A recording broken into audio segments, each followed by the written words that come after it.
Hello, my dear students. In this lecture, we are going to see how the stress becomes tensor quantity.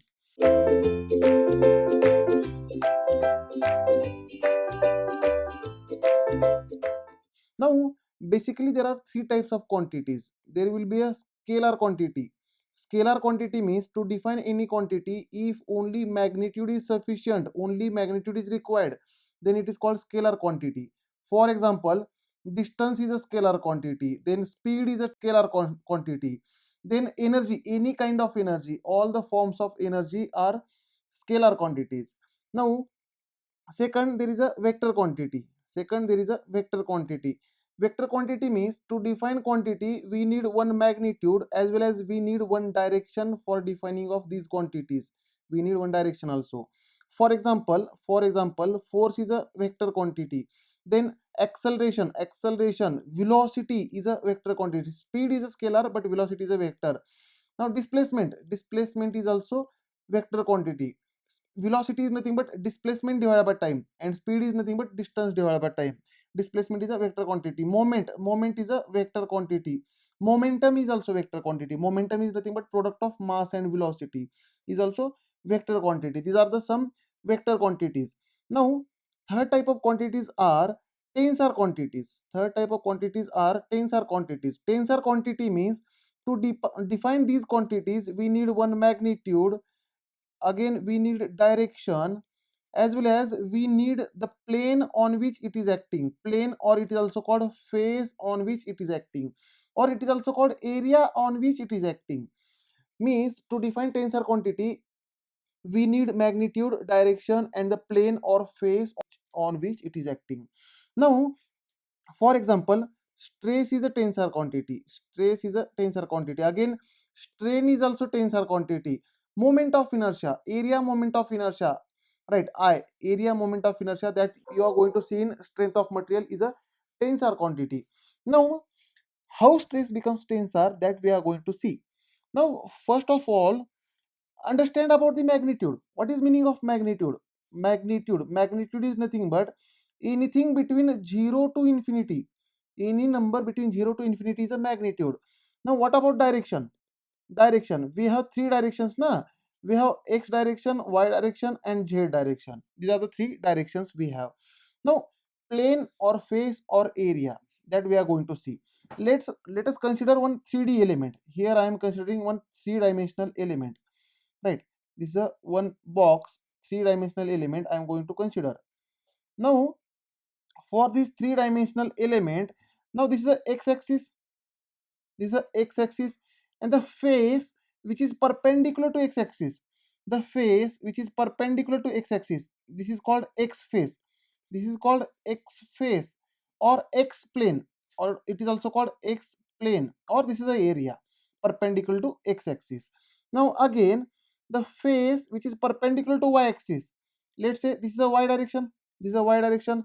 The face which is perpendicular to y direction, this is a perpendicular to y direction, or the area or the plane which is perpendicular to y direction is called y plane. Now this is a y plane, y plane. Now again, for z axis, this is a z axis, this is a z axis. The face or the area which is perpendicular to z axis, the face or the area or the plane which is perpendicular to z axis is called z face. This is a z face or z plane, right? This is how we are going to define the planes. Now, to define tensor quantity, we need magnitude as well as direction and as well as the phase on which it is acting. Now, for stress, basically there are two types of stresses. Basically, there are two types of stresses, that is normal stress represented by letter sigma, and shear stress represented by letter tau. Now, normal stress means the load or the stress is perpendicular to the area. Shear stress means the load or stress is parallel to the area, parallel to the area. Now, depending on the perpendicularity or parallel, we have to write sigma or tau. Now here I will show you how to draw the stress tensor or how to show the stress tensor. Now again I am considering the same three-dimensional element. Again I am considering the same three-dimensional element, same three-dimensional element. Now, this stress, let's say this stress is represented. Before this, stress is represented like this, tau xy. Now here tau xy, x means the first letter is a plane or the face on which it is acting, face on which it is acting, and the second letter y is nothing but a direction, second letter y is nothing but direction along which it is acting. Again, if I write sigma xx, that means it is acting on the x face in x direction, in x direction, right? Now I will consider one three-dimensional element, and on this element I will show you stresses. Now if face and direction are same, then it always becomes normal stress, and if face and direction are different, then it always becomes shear stress. Now see this stress. Now the represented stress in the diagram, this is the x direction, along it is acting along x direction on the x face, and it is perpendicular na, it is perpendicular to the area, means normal sigma. Now this is the x face, therefore first letter x, and along x direction sigma xx, this will become sigma xx. Again, if I draw like this, if I draw like this, see this is perpendicular to area, this stress is perpendicular area. Now it is perpendicular means sigma, it is on the y face, this is a y face, no, and in y direction sigma yy. Again, if I draw stress like this, stress like this, now see again it is perpendicular to the area. Now as it is perpendicular area, it is normal stress sigma, and it is on z face in z direction, therefore it is sigma zz. Now we will see for shear stresses, we will see for shear stresses. Now see on this face, if stress is like this, if stress is like this, see it is a parallel or not, it is parallel to the area, therefore tau, this is tau. And what is this area, this is x face na, therefore tau x. In y direction tau xy, right? Again on this area, if I draw like this, if I draw like this, again this is parallel to the area, means tau, parallel means tau. Now this is the x face, and in z direction tau xz. Again here on this area, if I draw like this, if I draw like this, parallel to the area, means this is tau, parallel to the area is tau. In on y face in x direction tau yx. Again like this, like this is again parallel to the area tau, parallel to the area tau. Now on y face in z direction tau yz. Again like this, like this is again parallel to the area tau. On z face in y direction, again like this, again like this is parallel to the area tau on z face in x direction. This is how stress tensor is represented, this is how stress tensor is represented. And this stress tensor, while representing, is represented in matrix form. Stress tensor is represented in matrix form. Now first row is x face, first row is x face, second row is for y face, and third row is for z face, z face. And along diagonal, along diagonal we have to write the normal stresses, this is the diagonal of matrix. Along diagonal we have to write the normal stresses, and off diagonal elements are shear stresses. For diagonal there are normal stresses, normal stresses, and off diagonal there are shear stresses, shear stresses, right? Now here I will represent the stress tensor. Now stress tensor is nothing but equal to first row is x face, therefore sigma xx diagonal element tau xy and tau xz. Now second row is for y face, therefore tau yx sigma yy and tau yz. Third row for z face, tau zx, tau zy, and sigma zz, sigma zz. Now due to these normal stresses, that is diagonal element, dimension as well as volume of component changes. Due to these normal stresses, dimension of component as well as volume of component changes, volume of component changes. But for shear stresses, for these shear stresses, that is off diagonal element, due to these shear stresses there is only distortion in the shape, there is only distortion in the cross section, and volume do not change.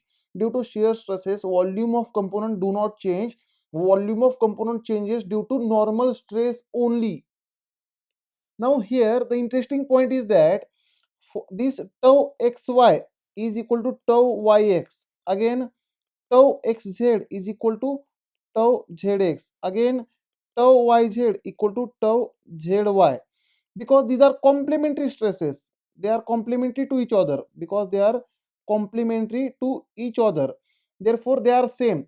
Means in 3D loading, for this 3D loading, total stresses are, total stress components are 9, but out of these independent are only 6, because here see here, if first three are given, then other three are same as like them, right? Means for 3D loading, total stress components are 9. At a point there are total 9 stress components, but independent are only 6. Now how this comes? Let's say one component I am considering, let's say this is a component, this is a three-dimensional component, and let's say on this component normal stress is applied like this. Now this is sigma xx on x face in x direction, normal stress on x face in x direction. Now if I draw free body diagram, let's say it is fixed over here. If I draw free body diagram, if I take element, right, if I take this element and if I draw free body diagram, this is the applied stress sigma xx. Now for this sigma xx, there will be always equal and opposite normal reaction, there will be equal and opposite reaction as per Newton's third law, therefore there will be sigma xx, right? But for shear stresses, what will happen with shear stresses? See, for the same component, if I apply shear stress on the x face, let's say this is the applied load, this is tau xy or not, on x face in y direction. Now if I draw free body diagram for this element, let's say this is a element and I am drawing here free body diagram for this element. Now here the applied load is tau xy, this is a tau xy. Now as per Newton's third law, for this tau xy there will be equal and opposite tau xy on another face, opposite, exactly opposite face. Now see, the two tau xy's together, these two tau xy's together are creating anti-clockwise couple or not? They are creating anti-clockwise couple.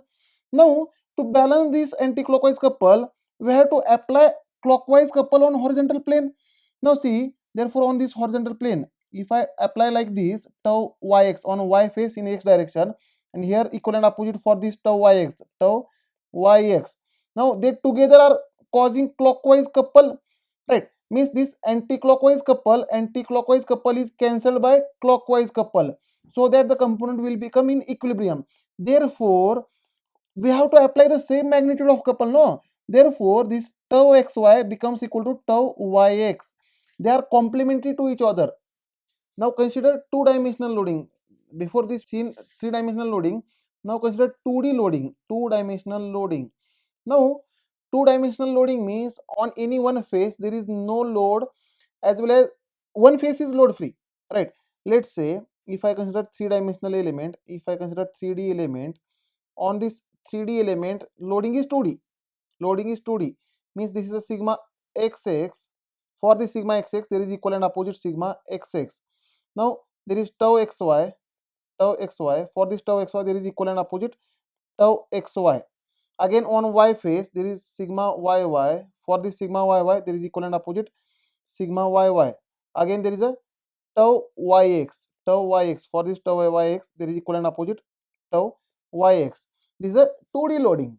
On x face there is no load. Means if I represent in 2D,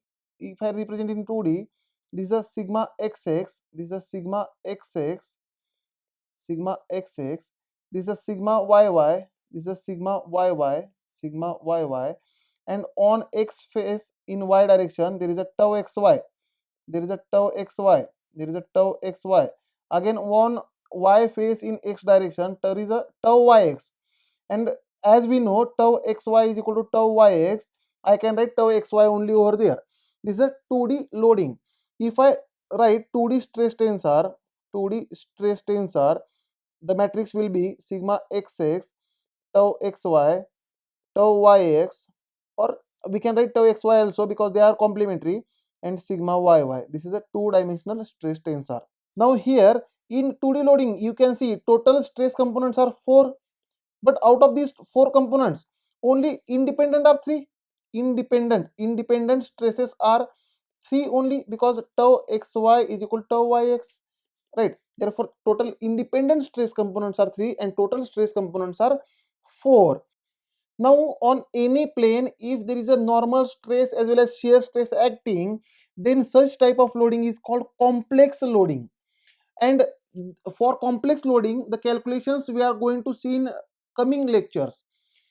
Thank you, students. In next lecture, we will see difference between stress and pressure.